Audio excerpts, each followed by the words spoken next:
Bon, bonjour, bonjour à toutes et tous. Merci Patrick pour l'intro.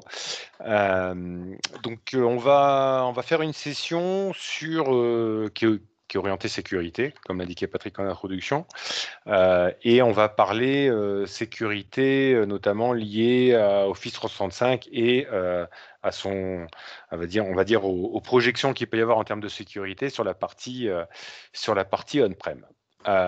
Juste pour me présenter rapidement, donc moi je suis Sylvain Cortés, je suis MVP Microsoft et j'ai plutôt été MVP sur tout ce qui était historiquement Active Directory. Enfin, d'abord GPO, Active Directory, ensuite sur FIM, MIM, je ne sais pas si pour ceux que ça parle, l'outil de gestion des identités de chez Microsoft. Et puis maintenant sur la partie identité, puisque Microsoft a un peu rebeloté son programme. Donc je suis toujours sur cette partie-là. Ça fait à peu près 20 ans que je bosse dans le secteur et j'ai toujours fait en fait essentiellement des annuaires et de la gestion des identités depuis l'origine. Et maintenant, je travaille pour une société qui s'appelle Alcide. Je vous en parlerai très rapidement à la fin pour vous présenter un petit peu ce qu'on fait et quels sont les outils de sécurisation qu'on peut proposer autour d'Active Directory. Au niveau du plan, c'est assez simple. Je vais faire une très très rapide introduction sur 2-3 éléments au niveau d'Office 365 pour bien comprendre en fait la relation entre Office 365 et ce qui se passe on-prem. Alors normalement, c'est des choses que vous devez connaître si vous êtes familier avec Office 365. Mais l'idée, voilà, c'est de faire 2-3 petits rappels pour être sûr et certain que les choses soient claires. Et puis après, on basculera sur donc la projection on-prem de la sécurité Office 365. Et puis, on fera quelques démos. Donc, je vais essayer d'aller assez vite sur la première partie pour que justement on puisse passer un peu plus de temps sur la partie démonstration, la partie live, on va dire la partie un peu plus amusante que les slides, même si malheureusement il faut quand même passer quelques slides avant pour remettre dans le contexte et être sûr qu'on est tous sur la même page. Quelques petits rappels très très rapides, mais qui sont nécessaires. Je m'en suis rendu compte au fil des sessions sur la partie Office 365 et comment sont gérées les identités côté Office 365. Donc, pour rappel, on va aller très vite là-dessus. Il y a en gros, pour faire très simple et schématiser très simplement, même si c'est pas forcément évident côté Microsoft, on a en gros 3 types d'offres côté Microsoft. On a la partie SaaS qui est portée par l'offre Office 365 avec tout l'écosystème qui va autour, les Teams, les OneDrive, les SharePoint et autres produits qui gravitent autour de la sphère Office 365. Et puis, on a également dans toute la partie PaaS et IaaS, donc en gros les machines virtuelles, les outils pour les développeurs, qui sont gérés dans Microsoft Azure. Et puis, on a une brique qui est un peu hybride, qui s'appelle Enterprise Mobility et Security, et qui est en fait un mélange de briques SaaS, PaaS, IaaS, mais qui va rajouter une couleur un peu sécurité à l'ensemble de ces éléments. Pour information, cette brique-là, elle bouge énormément. Cephala en parlera un petit peu tout à l'heure sous l'angle de la partie AIP. Mais ce qui est assez amusant, enfin, je ne sais pas si on peut dire amusant, mais en tout cas, ce qui est assez marquant, c'est que Microsoft est vraisemblablement l'acteur cloud qui investit le plus en sécurité, alors qu'on ne les attendait pas forcément ici au départ. Et ils ont vraiment un ensemble de briques extrêmement important et extrêmement intéressant autour des éléments de sécurité liés à leur cloud, évidemment. Juste un rappel, et encore une fois, j'espère que ce ne sont que des rappels, mais c'est quand même un élément qui est extrêmement important et qui drive toute une partie de la sécurité liée à Office 365, c'est que quand vous créez un tenant Office 365, en fait, sans que vous le sachiez vraiment, sauf évidemment pour ceux qui font ça toute la journée, mais si vous allez sur Office 365 et que vous créez un tenant de test, par exemple, en fait, derrière se crée un Azure Active Directory qui, pour rappel, n'est absolument pas un Active Directory dans le cloud, qui est une espèce d'annuaire cloud qui va en fait permettre de créer et de maintenir les identités qui seront utilisées ensuite pour les applications SaaS. C'est-à-dire qu'en gros, pour résumer ça, on peut se dire que en fait, quand vous créez un user dans Office 365, physiquement, si je peux dire ça comme ça à l'ère du cloud, le user n'est en fait pas créé dans Office 365, il est créé dans Azure AD. Et ensuite, les identités qui sont dans Azure AD vont être exploitables par l'ensemble des applications qui gravitent autour d'Office 365. Donc ça, c'est un point qui est primordial, que j'espère vous connaissez encore une fois, et qu'il faut garder en tête parce que sécuriser les identités dans le cloud, c'est pas en fait sécuriser les identités dans Office 365, c'est les sécuriser au niveau d'Azure Active Directory. Alors, comment ces identités, elles arrivent dans Azure Active Directory et quelle est la liaison qu'il y a avec les différentes applications? En fait, quand vous allez vous connecter sur une application, disons Teams ou disons, je ne sais pas, votre messagerie, il va y avoir, je ne vais pas rentrer dans les détails, mais il va y avoir un jeu avec des allers-retours dans votre session pour que vous puissiez consommer l'identité qui est en fait dans Azure Active Directory. Ce qui veut dire que vous allez vous présenter vers une application et l'application va renvoyer en fait l'URL de ce qu'on appelle un IDP, c'est-à-dire quelle est la source d'authentification pour accéder à cette application. Vous allez être rerouté vers Azure Active Directory si vous n'êtes pas encore connecté. Vous allez vous authentifier dans Azure Active Directory. Vous allez recevoir ce qu'on pourrait apparenter à un token. Alors, ce n'est pas un token au sens Kerberos, c'est quelque chose qui est dans votre session, c'est votre web session, mais qui va prouver que vous vous êtes bien authentifié sur Azure Active Directory et que vous appartenez à tel ou tel groupe, par exemple. Et puis finalement, vous allez présenter ce web token, appelons-le comme ça, à Office 365 et qui va voir que vous vous êtes bien authentifié sur Azure et que vous avez une identité valide pour accéder au contenu Office 365. Et puis ensuite, évidemment, le contrôle d'accès à l'application, c'est-à-dire qui a le droit de faire quoi, en gros, peut être géré généralement directement dans l'application. Alors parfois c'est un peu plus compliqué que ça, il y a un mélange de ce qu'il y a dans Azure AD et de ce qu'il y a dans l'application, mais grosso modo on va dire que généralement le contrôle d'accès ensuite, la gestion des rôles va se faire au niveau de l'application. Alors, une fois qu'on a dit ça, on comprend le rôle central d'Azure Active Directory comme annuaire cloud pour accéder aux applications qui sont dans l'écosystème Microsoft. Une fois qu'on a dit ça, comment ces identités, elles arrivent dans Azure Active Directory? Et encore une fois, Azure Active Directory, ça n'a rien à voir avec un Active Directory et c'est surtout pas un Active Directory dans le cloud. On va avoir plusieurs possibilités. Sur cette slide, il n'y a absolument pas toutes les possibilités, parce qu'il faudrait passer 2 heures pour vous expliquer de A à Z de toutes les différentes interactions possibles. Mais en gros, on va avoir 2 choix. On va se dire, premier choix, je ne crée des identités que dans Azure Active Directory. C'est-à-dire que si je reviens sur cette slide-là, on va considérer en fait qu'il n'y a pas d'AD, et que vous démarrez votre activité et vous allez créer des identités uniquement dans Azure Active Directory. À ce moment-là, vous n'avez pas de lien avec des choses existantes au préalable. Vous créez des users directement dans votre Azure Active Directory et l'authentification, elle va être faite au niveau d'Azure Active Directory, directement entre, disons, Office 365 et Azure Active Directory. Ce cas-là est en fait un cas très rare.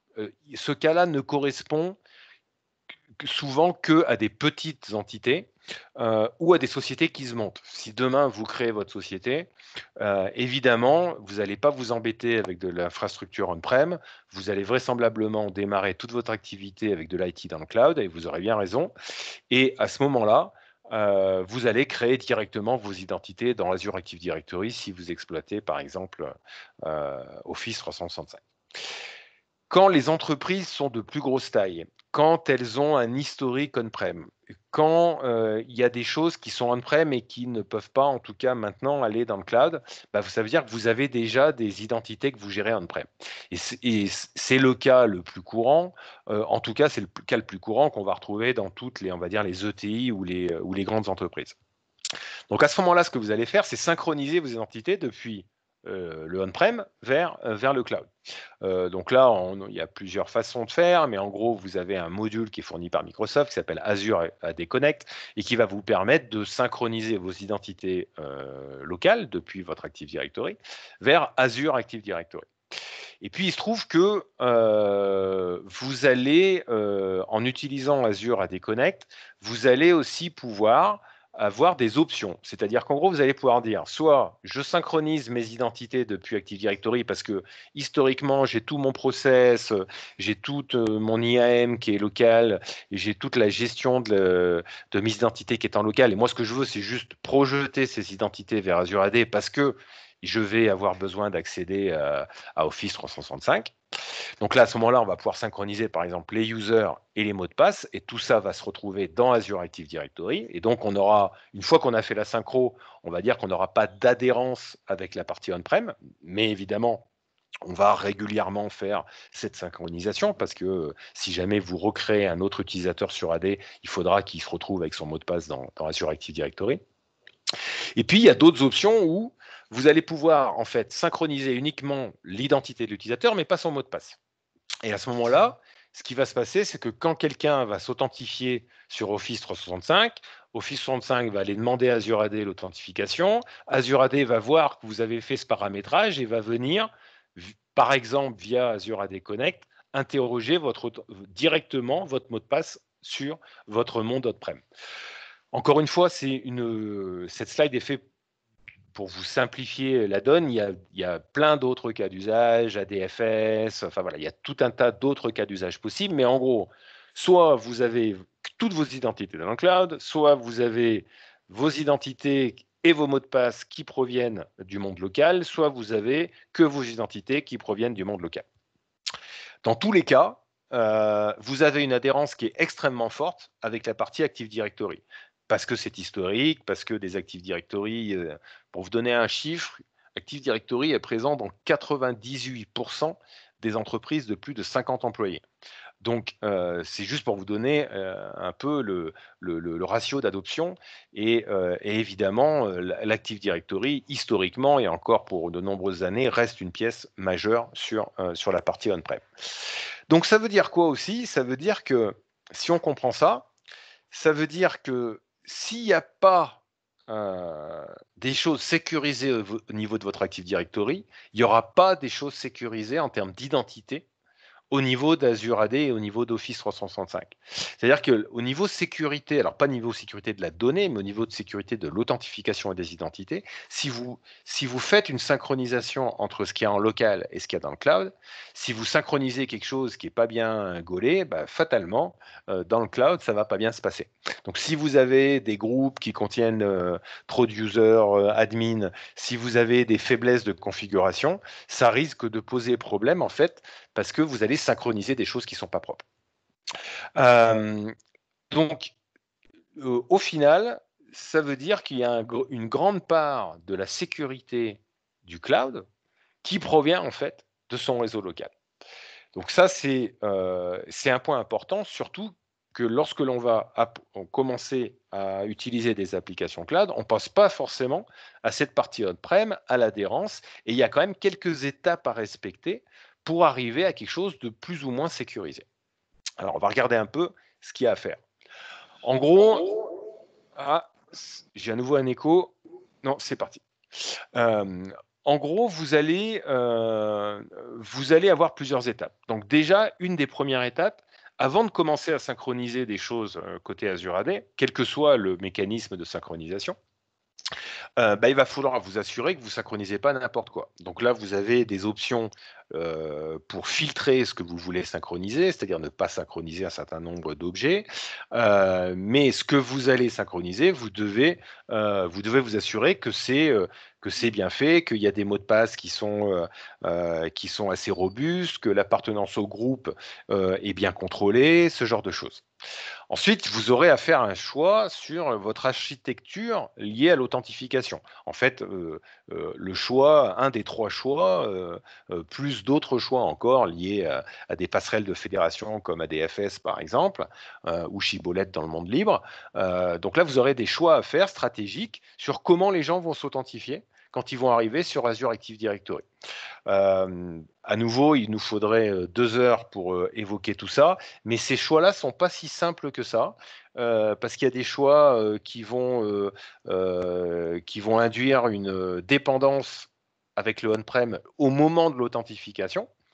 Si par exemple vous décidez de ne pas synchroniser vos mots de passe dans le cloud, ça veut dire que si vous jouez une authentification via Azure AD Connect par exemple ou via ADFS sur votre réseau local, ça veut dire qu'au moment où la personne s'authentifie, si votre réseau local n'est pas disponible, c'est-à-dire si vous perdez la connexion Internet, ils ne pourront pas s'authentifier par exemple. Donc il y a des choix et des arbitrages à faire entre la sécurité et la disponibilité et les usages qu'on va avoir. Et puis ensuite, il va falloir mettre en place évidemment votre plan de migration, activer les services les uns derrière les autres, et puis avoir derrière une démarche de sécurisation continue. Et ça, c'est vraisemblablement la partie la plus compliquée à atteindre. Pourquoi? Parce que vous avez un projet, donc là vous avez un projet de migration d'applications dans le cloud, Office 365, ce genre de choses, ou d'adoption d'applications supplémentaires qui étaient on-prem avant. Donc vous avez un projet, vous avez un budget. Donc tant que le projet et le budget sont là, les choses tournent, etc. Mais on n'a pas forcément prévu à la base, en fait, d'avoir dans son projet une ligne qui correspond au run de la solution et au maintien en continu de la sécurité de cette solution. Et très souvent, c'est des choses qui passent à la trappe, on ne le fait pas, on n'y pense pas, on n'a pas le budget, on a du mal à expliquer au manager pourquoi, et pourquoi il faut passer du temps ou de l'argent sur la sécurisation en continu. Or, évidemment, c'est une loi de la physique, hein, les choses ne s'arrangent pas d'elles-mêmes et l'entropie augmente naturellement. Donc, ça veut dire que vous devez effectivement faire attention à 2 éléments notamment en termes de configuration et en termes de suivi de sécurité, qui sont primordiaux pour la partie identité. C'est évidemment la bonne configuration de votre module Azure AD Connect. Et là, il y a des choses à savoir. À nouveau, il nous faudrait beaucoup de temps pour en parler, mais sachez qu'il y a des articles qui existent qui vous parlent de comment bien configurer Azure AD Connect. Si vous configurez Azure AD Connect en mode next, next, next, en gros, c'est pas très bien sécurisé.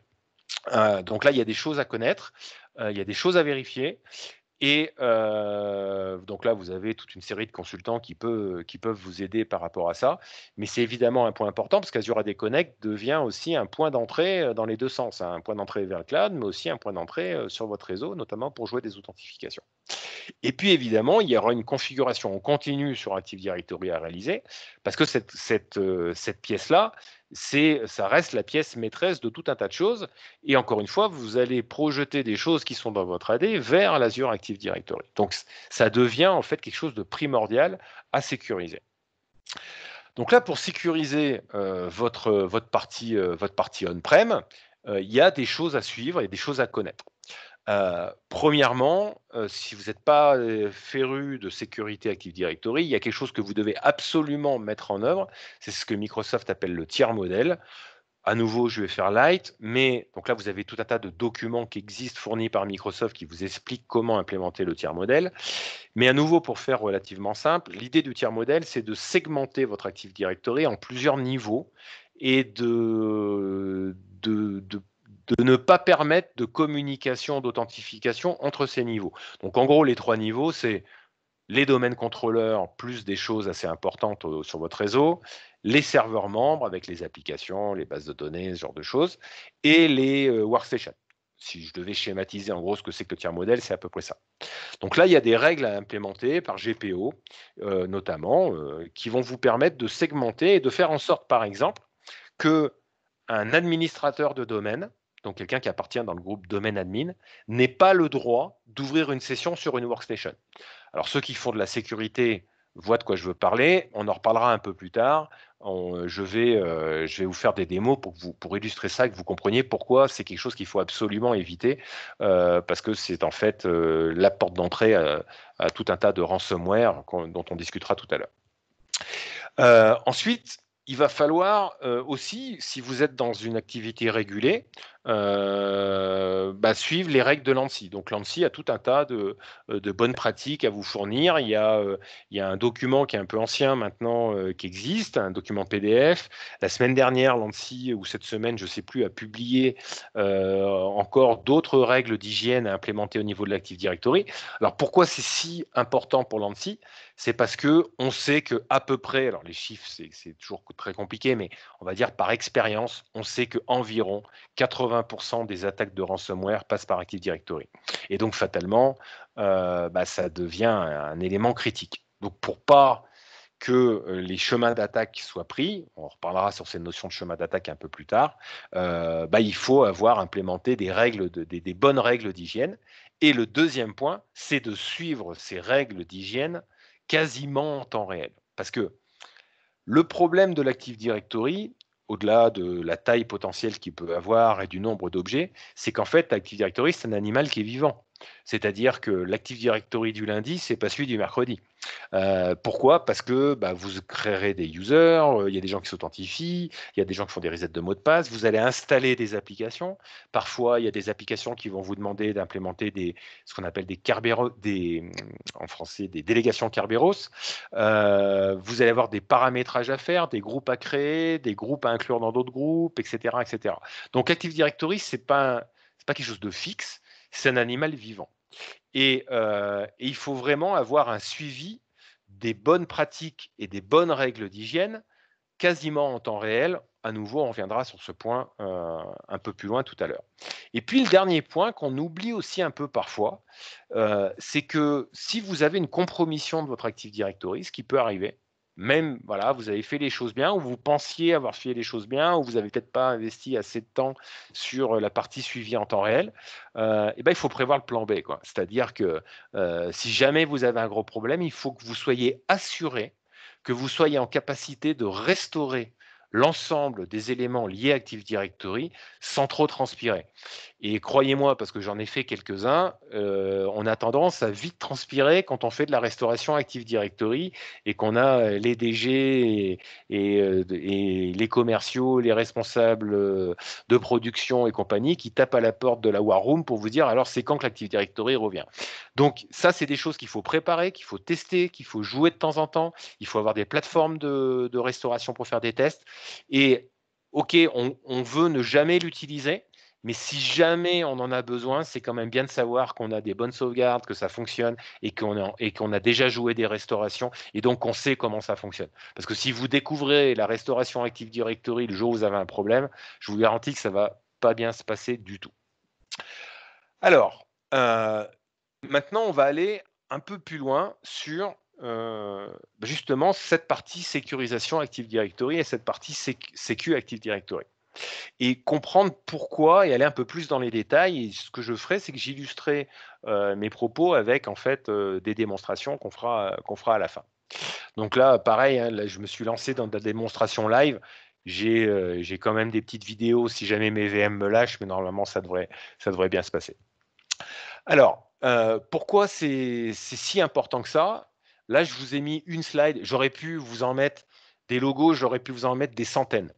Donc là, c'est des noms qui claquent un peu, mais j'aurais pu mettre des centaines de logos. Toutes ces entreprises se sont fait hacker via Active Directory. Donc, il y a des choses très très récentes. Il y a quelques jours là, il y a Honda qui s'est fait prendre par un ransomware. Ce ransomware utilise Active Directory pour se répandre sur le réseau. Donc c'est des choses qui arrivent tous les jours. Et croyez-moi, quand je vous dis tous les jours, c'est vraiment tous les jours. Donc évidemment, il y a nombre d'attaques qui passent par Active Directory. Pas parce que les mecs qui font des ransomware n'aiment pas Microsoft, tout simplement, ils savent que vous avez un Active Directory. Et ils savent que l'Active Directory, c'est les clés du royaume.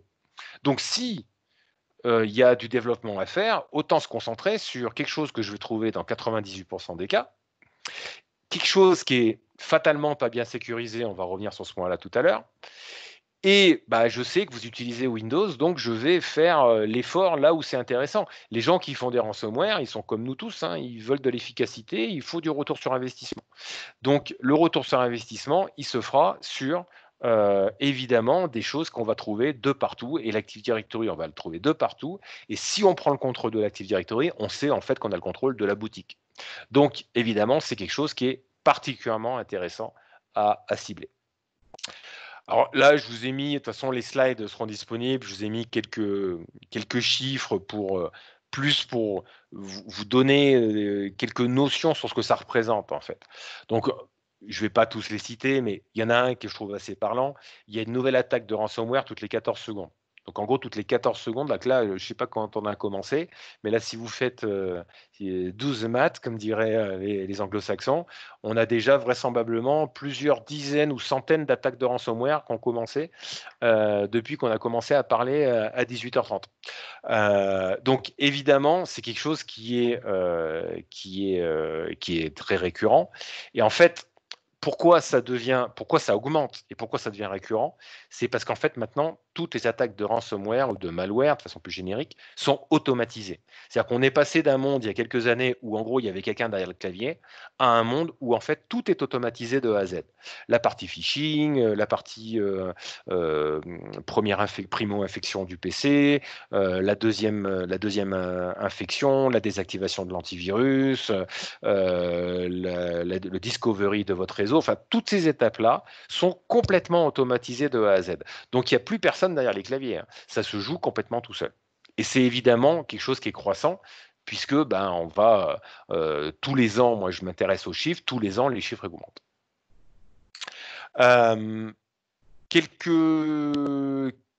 Quelques éléments également intéressants là-dessus. Juste pour vous donner une idée, il y a 60% des ransomware à peu près qui utilisent des outils soit de reconnaissance, soit des outils de capture de hash ou de capture de mots de passe en mémoire.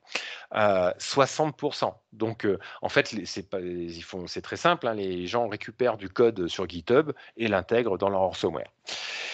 Alors, il y a un autre élément qui est pas présent sur cette slide, mais qui est absolument en fait primordial sur l'explosion des attaques de ransomware, c'est qu'en fait maintenant il existe du ransomware as a service. C'est-à-dire que le cloud permet aussi au ransomware de faire des kits de déploiement, même pour des gens qui ne sont pas capables de développer un ransomware. Donc là, c'est très simple, vous allez sur un site, je ne vais pas donner les sites parce que c'est pas bien, mais il y a certains sites, vous y allez, vous pouvez vous abonner en fait à un ransomware, ce qu'on appelle un service de ransomware as a service, du RAS. Et ce qui va se passer, c'est que vous allez avoir un numéro d'affilié. Donc, vous payez. Alors, le ticket d'entrée, c'est environ 100, 150 $. Les plus évolués, c'est plutôt 250, 300 $. Donc, vous allez avoir un numéro d'affilié qui va être en fait dans votre instance de ransomware. Vous allez ensuite simplement, la seule chose que vous allez à faire, c'est uploader la liste de vos victimes. Donc, uploader la liste des emails de vos victimes. Et là, derrière, tout est automatisé. Le phishing est automatisé, l'infection, etc., etc. Et là, si quelqu'un, au bout d'un moment, paye en fait pour retrouver ces données, grâce à votre numéro d'affilié, il y a un partage des gains entre le ransomware as a service, donc le fournisseur de service, et celui qui a acheté son kit. Et en gros, généralement, le partage de gains, c'est 50-50. Donc, ça veut dire quoi? Ça veut dire qu'avant, on avait des gens qui savaient faire. Au tout départ, d'ailleurs, c'était plutôt des organisations gouvernementales. On pense à la Russie, mais évidemment la Chine. Ensuite, c'était des organisations criminelles. Donc, beaucoup la Russie, beaucoup le Vietnam. Ça paraît surprenant, mais il y a énormément d'activités qui viennent depuis le Vietnam. Il y a des mafias asiatiques qui opèrent depuis là-bas. Et en fait, maintenant, l'ado dans sa chambre va pouvoir le faire. Donc, évidemment, ça augmente naturellement, on va dire, le risque et la façon dont les ransomware sont disséminés. Cette slide, je vais la passer ou pas. Je vais aller très vite. Mais voilà en gros comment se passe une attaque. Vous avez premièrement la partie, ce qu'on appelle la primo-infection, qui est l'attaque de la workstation. Donc là, c'est souvent via phishing. Ça peut être évidemment la classique clé USB, mais c'est souvent par phishing. En tout cas, maintenant, c'est du phishing. Donc là, ce qui va se passer, je vous présenterai ça en détail après sur la slide d'après. On va ensuite faire ce qu'on appelle de la reconnaissance. La reconnaissance, c'est découvrir l'environnement. Et une des cibles majeures de la reconnaissance, c'est l'Active Directory.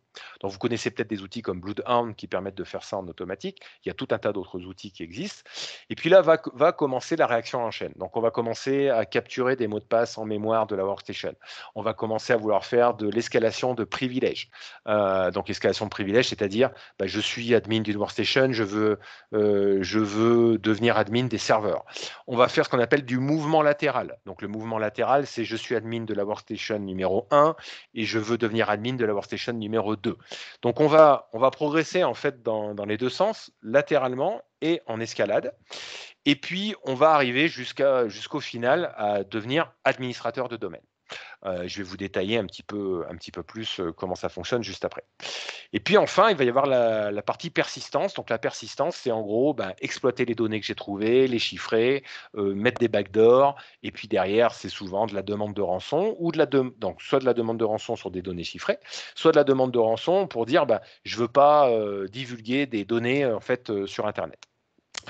Et puis, de temps en temps, en fait, les données sont tout simplement volées et revendues à un tiers, ce qui arrive aussi assez fréquemment, même si ça concerne plutôt le milieu industriel ou militaire. Alors, je ne vais pas rentrer trop dans les détails. Ce qu'il faut juste comprendre, c'est qu'en gros, l'antivirus ne sert à rien. C'est-à-dire que, alors je suis désolé de dire ça de façon aussi abrupte, mais l'antivirus ne sert pas à grand-chose dans ces attaques. Tout simplement parce qu'il y a la première partie du code est là pour désactiver l'antivirus. Le deuxième élément qu'il faut comprendre, c'est qu'il y a certaines actions qu'on peut réaliser qui ne sont pas détectables par l'antivirus. Tout à l'heure, je vous montrerai une action avec ce qu'on appelle un reverse shell, qui n'est pas détecté par les antivirus. Donc un reverse shell, en gros, c'est pour faire un shell distance sur une autre machine, la manipuler à distance. Bon, là, il y a des reverse shells qui existent qui sont absolument indétectables par l'antivirus. Donc, l'antivirus, je ne dis pas qu'il n'en faut pas, attention, qu'on ne se méprenne pas. Mais il ne faut pas penser que parce qu'on a un antivirus et de bonnes facteurs. Alors, quand je dis antivirus ou EDR, je mets les EDR dans le panier de l'antivirus, même si c'est technologiquement un peu différent, on va dire que la finalité est à peu près identique. Je ne dis pas qu'il ne faut pas d'antivirus, c'est une première barrière. Ça va servir à des choses, à détecter des choses, on va dire, pas très bien gaulées d'un point de vue technique. Mais dès lors qu'on va arriver à des choses un peu plus robustes, l'antivirus ne va plus servir à grand-chose. Juste pour vous donner un exemple, j'ai reçu des mails de phishing comme tout le monde ces derniers temps. Je me suis amusé à les faire scanner par Virus Total. Donc là, vous avez deux exemples. Donc, pour info, sur Virus Total, il y a 60 antivirus. Donc, vous envoyez votre pièce jointe sur Virus Total, il va scanner et il va vous donner un résultat sous la forme d'un email qui vous renvoie. Donc, sur le premier exemple A, c'était qui? C'était SentinelOne qui avait détecté un truc. Tous les autres antivirus n'ont rien détecté. Sur le deuxième exemple, sur ma pièce jointe, pareil, scanné par Virus Total, c'était E7 Note 32 qui avait détecté quelque chose. Tous les autres antivirus, les 59 autres antivirus n'ont rien détecté. C'est juste pour vous montrer à quel point ça ne sert pas à grand-chose. Et cette pièce jointe, en fait, c'est ce qui correspond à ce que j'ai montré ici, à la première partie. Donc la primo-infection qui correspond en fait à un phishing. Pareil, pour vous montrer quelques autres exemples, j'ai fait des screenshots de certains tweets qui ont été faits par Benjamin Delpy, où il y a un exemple avec Trend Micro et avec E7. En fait, il a simplement recompilé Mimikatz avec d'autres variables et les antivirus ne l'ont pas vu. Donc, et il montre des copies d'écran en disant, regardez, Mimikatz tourne et les antivirus ne le voient pas. Si vous prenez Mimikatz et que vous le compilez d'une certaine façon, il est invisible aux antivirus, complètement invisible. Je vais pas, donc là, à nouveau, un autre exemple. Donc là, c'est une autre méthode qu'on appelle le hook, qui permet de bypasser les EDR. En gros, c'est une façon de manipuler les données qui sont en mémoire. Si votre ransomware il exploite ce type de manipulation, l'EDR ne verra pas grand-chose de ce que fait, le code malicieux. Pour faire super simple, ça serait un moyen d'utiliser un process valide qui a le droit de s'exécuter en mémoire pour faire des choses malicieuses. Voilà, pour faire simple. Donc ça, pareil, vous avez beau avoir un EDR qui scanne votre mémoire en temps réel, l'antivirus ne va rien voir. Juste avant de basculer sur la partie un peu plus marrante, il y a 3 jours, je crois, ou il y a 2, 3, 4 jours, on a vu qu'il y a un nouveau type il y a une évolution d'un ransomware qui s'appelle Tycoon, qui maintenant utilise des images Java pour s'exécuter. Donc on savait qu'il y avait certains ransomware qui utilisaient des machines virtuelles pour s'exécuter sur le poste client. Maintenant, en fait, ils utilisent, certains d'entre eux, en tout cas l'évolution de Tycoon, utilisent des VM Java, en fait, enfin des machines, pas vraiment des machines virtuelles, mais des machines Java, pardon, je ne trouvais pas le terme, qui s'exécutent. Alors la particularité, c'est que là, du coup, ça s'exécute sur toutes les plateformes, c'est-à-dire Windows, mais Mac et Linux, sachant qu'a priori, c'est plutôt Linux et Windows qui sont touchés que Mac sur ce truc-là. Et en fait, derrière, ça va lancer tout le process. Hein, il faut bien comprendre qu'il y a toujours 3 étapes, hein, les trois étapes qui sont ici. Première étape, première payload qui va désactiver l'antivirus. Deuxième étape, dont l'objectif va être de scanner votre réseau et notamment l'Active Directory pour voir ce qu'on appelle les faiblesses de configuration ou les mauvaises configurations. Donc là, l'objectif, c'est de trouver des chemins d'attaque pour passer en fait à l'échelle, pour être ensuite en capacité de déployer la charge virale qui va faire le chiffrement, par exemple, sur l'ensemble de vos machines. Et cette étape-là peut durer des mois. Ça peut durer 1 heure, comme ça peut durer 6 mois. Comme de toute façon, l'antivirus ne voit pas ce qui se passe au niveau du poste client, la deuxième partie du code peut attendre pendant des semaines et des mois qu'il y ait quelque chose qui soit mal fait au niveau d'Active Directory pour immédiatement déclencher les éléments. Donc ça veut dire qu'il faut absolument surveiller cette configuration Active Directory en temps réel. Si vous n'avez pas de configuration en temps réel, en fait, vous êtes aveugle parce qu'en fait, le ransomware sera capable de faire des choses avant que vous ayez le temps de corriger. Alors, je vais vous montrer 2-3 démos d'outils qui illustrent bien en fait ce qu'on vient de se dire. Je vais déjà vous montrer un outil. Alors, j'ai un environnement de démo hein, avec plusieurs trucs installés. Donc, on va commencer avec la notion de spray phishing. Donc là, en fait, c'est un petit script PowerShell dont l'objectif va être de faire ce qu'on appelle du spray phishing. Donc, l'objectif du password spray, pardon. Le spray phishing, c'est autre chose. L'objectif, ça va être en fait de tester un dictionnaire de mots de passe à intervalles réguliers en étant en dessous de la ligne de mire de la politique de lockout des comptes d'Active Directory pour tester en fait un jeu de mots de passe sur un certain nombre de comptes. Donc là, en gros, les arguments, vous allez chercher un fichier texte qui contient la liste de vos users, alors en sachant que de toute façon, ça, vous pouvez l'exporter en une commande depuis Active Directory. Vous allez avoir également un dictionnaire de mots de passe que vous allez jouer. Donc là, vous pouvez télécharger des dizaines de dictionnaires de mots de passe sur Internet. Vous faites une recherche, hein, vous allez vite trouver ça. Et en fait, d'ailleurs, vous allez jouer la tentative d'authentification. Par contre, la petite feinte du password spray par rapport au brute force, c'est que le password spray en fait va se jouer à un tempo qui est vachement plus lent. C'est-à-dire qu'en gros, si vous faites du brute force, au bout d'un moment, quand vous allez, je ne sais pas si vous avez une politique de lockout du compte qui va dire au bout de 5 tentatives d'authentification, le compte est non fructueuse, le compte est loqué, ça va se voir. Dans le password spray, vous allez en fait tester ce mot de passe, mais toutes les 5 minutes. Donc en fait, vous ne serez jamais en dessous de ce qui sera visible. Donc là, en fait, on lance la chose, on lui dit oui qu'on veut tester les mots de passe, c'est parti. Et donc là, vous allez voir, il va tout simplement faire, donc là je crois que je lui ai dit que c'était toutes les 2 minutes, parce que ma politique est toutes les 2 minutes au niveau de mon lockout, et là c'est parti, et puis on verra les résultats tout à l'heure. Autre élément que je peux vous montrer. Alors attendez, je vais juste basculer ma presse pour être sûr et certain que je ne loupe rien. On va parler de Spraycats. Alors, vous devez tous connaître, je pense, Mimikatz. Donc, Mimikatz, c'est un outil dont l'objectif va être de capturer les haches de mots de passe ou les mots de passe, mais on va dire, pour faire simple, les haches de mots de passe qui sont en mémoire sur une machine. Alors souvent, on me dit quand on fait des démos: «Ouais, mais bon, faut être sur la machine». Non, pas du tout. En fait, on peut faire des choses pour que, Mimikatz soit exécuté, enfin charger Mimikatz sur la machine distante, et l'exécuter, on va dire, pour faire simple, à distance, quoi. Donc là, on va utiliser, Spraycats qui est en fait, un outil qui contient à la fois Mimikatz, mais également le fait de pouvoir le transférer à distance sur une machine, de façon transparente. Et pourquoi c'est important? C'est parce que, rappelez-vous ce que je vous ai dit au niveau du tiers modèle tout à l'heure. Le fait de dire les domaines admin ne doivent pas avoir le droit d'ouvrir des sessions sur les workstations. Pourquoi? Parce que imaginons que vous avez un domaine admin qui ouvre une session sur une workstation. Ça veut dire qu'il va y avoir sur cette workstation une trace du hash de son mot de passe.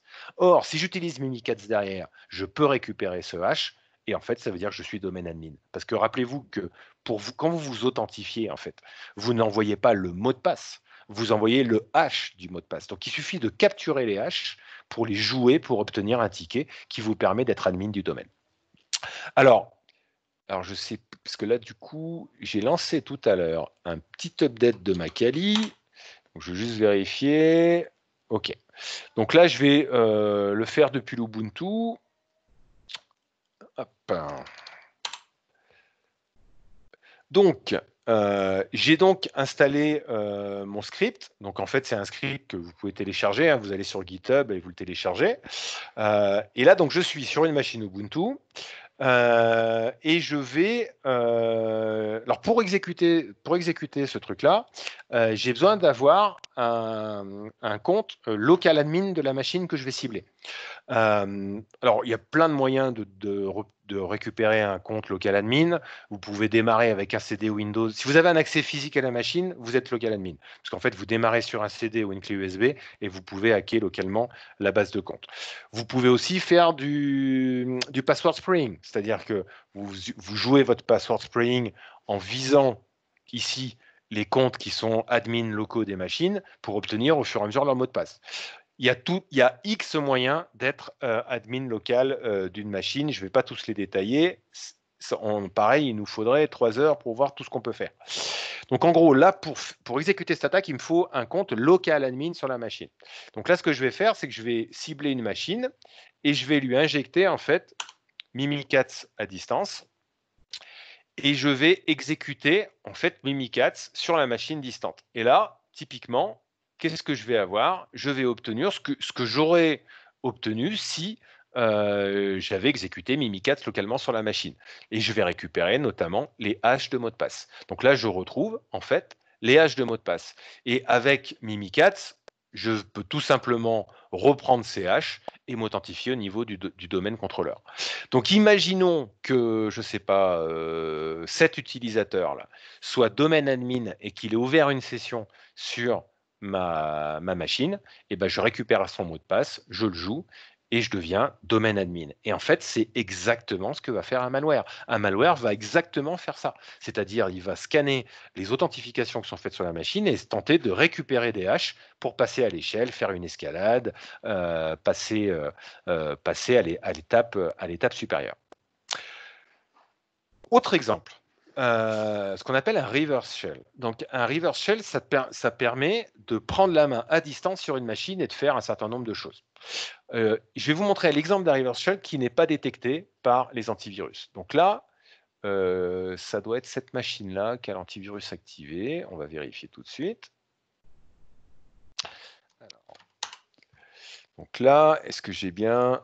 OK, donc là, j'ai Defender qui est activé. C'est même plus que ça, hein, c'est Azure Defender. C'est-à-dire que c'est le module avec le truc online de Microsoft professionnel. Donc, ce n'est pas juste le client qui est installé.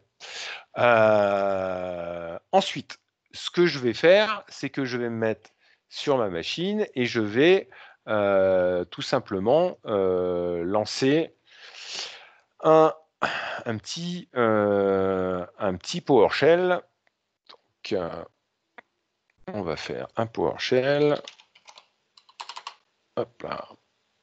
Donc, j'ai pas besoin d'être admin, hein, pour info pour faire cette attaque. Donc, je vais lancer ce script. Et là, il va me demander plusieurs informations. Donc, il va me demander quel est mon IP en local. Donc, mon IP en local, c'est 200. Donc là, hop, 201. Il va me demander ensuite quel est le port qui va recevoir la connexion du reverse shell. Donc, disons 80, 80. Ensuite, oui, il me demande je vais pas tout expliquer, mais comment les choses vont être encodées. Bon, je ne vais pas rentrer dans les détails. Ensuite, il me génère ce qu'on appelle des payloads. Donc là, il me génère un payload en PowerShell et un payload en CMD. Donc là, en fait, il suffit de copier cette commande. Je n'ai pas tout pris. OK. De la copier et ensuite d'exécuter cette commande sans être admin, encore une fois. Il n'y a pas besoin d'être admin ni sur cette machine, ni sur la machine cible. Donc là, on va retourner sur la machine cible, donc qui avait l'antivirus, c'est-à-dire celle-là. On va prendre le code que j'ai copié. On va lancer un CMD. Et on va exécuter la commande. Donc là, à ce moment-là, je vais retourner maintenant sur la machine qui attaque.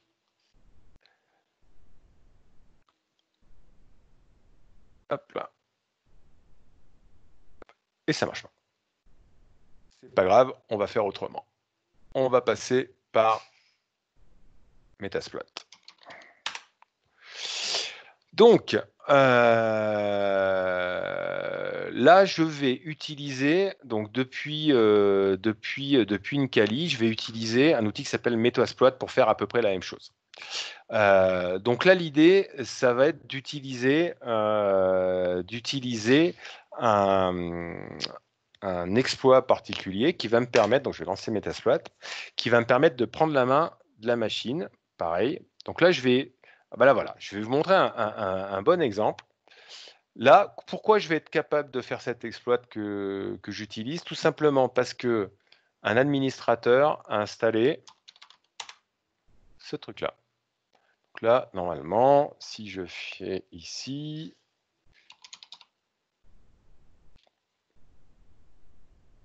voilà. Donc là, en fait, c'est un outil de gestion de switch. Bon, il se trouve que cet outil de gestion de switch, en fait, a une CVE connue. C'est-à-dire qu'en fait, il y a une vulnérabilité. Donc, je ne vais pas rentrer sur le scan des vulnérabilités, comment les trouver, etc. Mais en gros, c'est très, très, très simple de trouver toutes les vulnérabilités qui sont ouvertes sur le réseau. Et une fois que je sais que par exemple, cet administrateur utilise cet outil pour gérer ses switches Netgear, ben je vais en fait appeler cette vulnérabilité au niveau de Metasploit.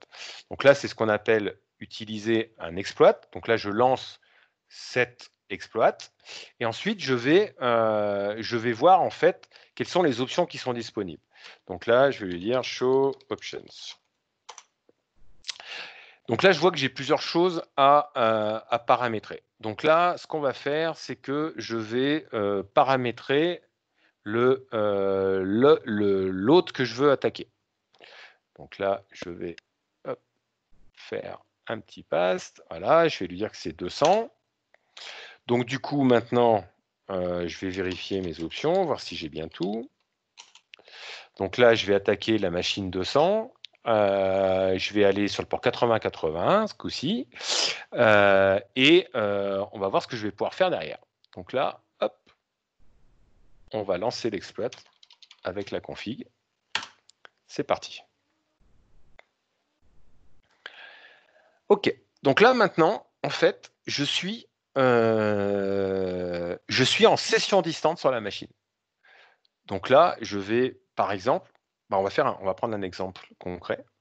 Je vais venir ici, je vais lancer Notepad. Hop là. Je reviens sur mon Metasploit et je veux avoir la liste des process distants. Donc là, j'ai tout un tas de choses et quelque part, je dois avoir Notepad. Alors, on va pas le chercher à la mano. Je le vois pas, mais il y est quelque part. Il y est quelque part. On va le killer. OK. Donc, pour qu'il ait, par exemple, Notepad, eh ben, je vais simplement taper une commande qui va me permettre de tuer le processus. Donc là, on va faire un pkill et on va appeler le processus qui m'intéresse, à savoir notepad.exe. Alors là, je prends Notepad, on est d'accord que je pourrais faire ça avec l'antivirus aussi, pourquoi pas. OK. Donc là, maintenant, si je reviens sur ma machine targetée, Notepad, il s'est fermé. Ça ne sert pas que, évidemment, à faire du kill de process. Je peux lancer tout simplement un shell. Donc là, je suis, comme vous le voyez, je suis sur une Kali, hein, mais je suis sur C Windows System. Donc là, je peux exécuter toutes les commandes en mode DOS classique qu'on pourrait imaginer. Je peux aussi interagir directement avec la base de registre distante. Donc là, je peux créer des clés, les modifier, les supprimer, etc. etc. Donc, pareil, ce type d'exploit, s'il est bien fait, n'est absolument pas vu par l'antivirus. Donc, vous comprenez bien que l'objet de la sécurité Active Directory, c'est principalement d'être en capacité, non pas de sécuriser le poste de travail, qui ça est illusoire, mais d'être en capacité d'éviter que, parce que quelqu'un infecte une machine, il va passer à l'échelle. Et là, je vais terminer simplement ma présentation en vous montrant un outil, donc, qui est la société pour laquelle je travaille. Alors, c'est pas ça, c'est ça, voilà, qui s'appelle Alcide Faraday. Donc là, je vais passer 2 minutes dessus. Alcide Faraday, en fait, c'est un outil qui va permettre de scanner en temps réel les, les mauvaises configurations que vous avez dans votre Active Directory et les failles de vulnérabilité. Donc ça veut dire que là, l'idée, c'est de permettre de vous alerter quand vous avez un problème de configuration qui va être utilisé par votre malware. Donc là, je vais afficher uniquement les problèmes que j'ai sur ma plateforme. Donc là, là typiquement, tiens, la plateforme, elle a vu que j'avais fait du spraying attack, du password spraying. Ma plateforme, elle détecte que j'ai eu des rogue domain controllers. On voit que j'ai des délégations qui sont dangereuses. Voilà. Donc ça, c'est un moyen en fait de vous alerter quand il y a des problèmes. Alors là, comme vous le voyez, sur ma plateforme de démo, il y a quand même pas mal de problèmes Active Directory. Et donc l'idée derrière, si je vais par exemple, on va prendre l'indicateur brute force, c'est de vous donner quelques éléments de recommandation, mais de vous donner quels sont les éléments déviants, c'est-à-dire quels sont les objets qui posent problème. Et là, on voit par exemple que à 19h22, donc ça provient de l'attaque que j'ai faite tout à l'heure dans Password Spraying, qui a peut-être fini de tourner d'ailleurs, on voit qu'en fait, il y a eu une attaque sur ce compte. Et c'est le principe sur chacune des déviances. C'est-à-dire qu'à chaque fois, on va vous donner quels sont les problèmes, les détails sur la vulnérabilité et quels sont les éléments déviants qu'il faut corriger. Donc ça, c'est une plateforme en fait qui va scanner en temps réel et qui va vous alerter en temps réel sur ces modifications. Et puis, dernier point, qui va également être capable de vous alerter sur l'ensemble des modifications qui sont réalisées sur votre Active Directory. En gros, vous avez un système qui capture l'ensemble des modifications qui sont faites dans AD et qui vous allez pouvoir requêter par un système voilà, classique. Hein. Si je veux savoir, je sais pas, toutes les modifications qui ont été faites sur le compte qui s'appelle Hacker. Donc là, vous voyez que vous pouvez rajouter plein d'attributs différents, etc. pour faire vos requêtes. Vous allez comme ça avoir l'ensemble des modifications qui ont été faites. Et puis quand vous scannez, quand vous cliquez sur une modification, vous allez avoir le détail. Si je reviens sur mon attaque de password spraying, donc qui n'est pas ici, mais qui est ici, pardon. À la fin, vous obtenez un mot de passe, vous obtenez en fait un fichier qui vous donne en fait les mots de passe qui ont été capables d'être joués en fait sur l'Active Directory. Donc là, on voit par exemple qu'il m'a trouvé des mots de passe très communs. Password 1, 2, 3, QWERTY, enfin ça c'est les trucs classiques qu'on a dans les listes de mots de passe lorsque l'on télécharge des dictionnaires de mots de passe sur Active Directory. Alors, juste avant de conclure, pour info, moi, je fais partie également, comme c'est Fala d'ailleurs, d'une communauté qui s'appelle l'Acadime et qui existe depuis maintenant 2007, donc ça fait un petit moment, et qui est en fait focus sur toutes les problématiques de gestion des identités et de sécurité autour des gestions des identités. Donc, quand on dit gestion des identités, c'est les annuaires, les méta-annuaires, la fédération, ça peut être Azure Active Directory, ça peut être des choses open source, ça peut être tout ce qui concerne les identités. Tous les ans, on organise un événement, enfin on a commencé l'année dernière, on le reproduit cette année parce qu'on a eu un bon succès. C'est le 29 octobre. Si ça vous intéresse, je vous invite à aller soit sur le site web identitydays.com et si vous voulez suivre un peu ce qui se passe au niveau des publications, des annonces qu'il y a autour de cet événement, je vous invite à aller sur la page LinkedIn, à vous abonner pour recevoir les informations. Et pour information, pendant cet événement, je ferai une session où il y aura une seule slide, donc la slide d'intro. Et en fait, derrière, on fera 50 minutes complètes d'attaque Active Directory basée uniquement sur des démonstrations avec la position Red Team et la position Blue Team pour un peu faire le versus et comprendre ce qui se passe lorsque l'on fait une attaque Active Directory. Est-ce qu'il y a des questions sur... Alors, encore une fois, j'ai pas accès au chat là, mais si peut-être Patrick peut lire les questions, si jamais tu as accès, ça serait super.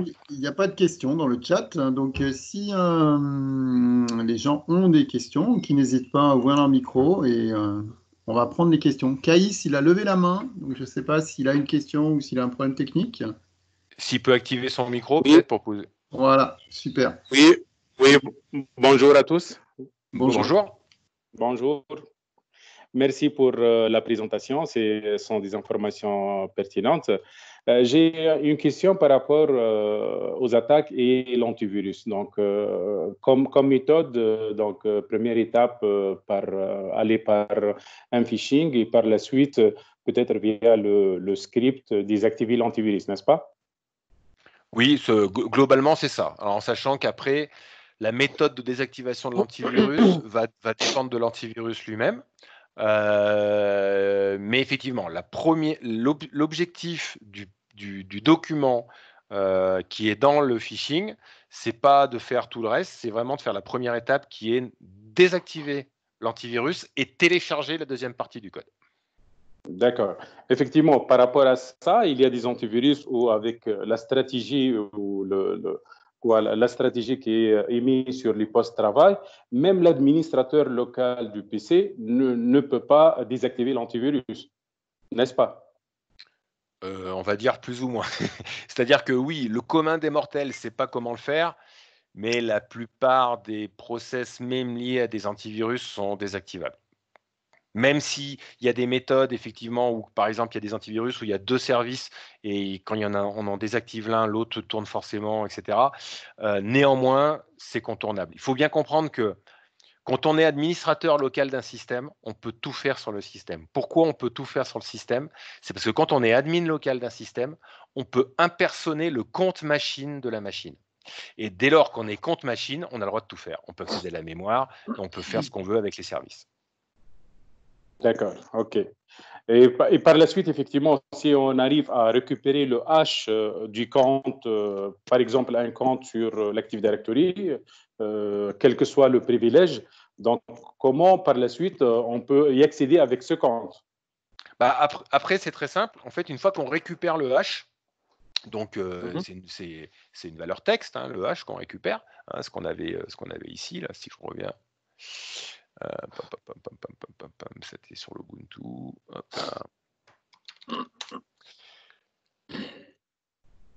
Voilà, donc le hash, c'est ça, hein, c'est cette valeur-là. En fait, après, on peut jouer une authentification sur le domaine contrôleur, tout simplement en utilisant cette valeur. Donc là, il y a une commande à taper. Donc là, on peut le faire, par exemple, alors on peut le faire avec Mimikatz, on peut le faire avec d'autres outils. Donc là, il y a une commande dans Mimikatz où en gros, on dit mimikatz.exe, tel hash, ça va lancer l'authentification et on va recevoir un ticket Kerberos qui correspond à l'utilisateur qui est derrière. Alors là, c'est pas un utilisateur, celui-ci par exemple, à l'utilisateur qui est derrière ce hash. Donc en fait, on fait ça dans une fenêtre de commande DOS, et cette fenêtre de commande DOS, elle a donc les privilèges qui sont rattachés à cet utilisateur de domaine. Donc derrière, on peut lancer, je ne sais pas, l'outil de gestion des GPO, Active Directory User and Computer. On peut faire ce qu'on veut en fait. Si jamais ce hash provient d'un domaine admin, on peut faire du domaine admin depuis la workstation. D'accord, ok. Merci. C'est compris. De rien. D'autres questions? N'hésitez pas à ouvrir votre micro. En tout cas, c'était très intéressant. Merci Sylvain. De rien. Du coup, je vais arrêter l'enregistrement.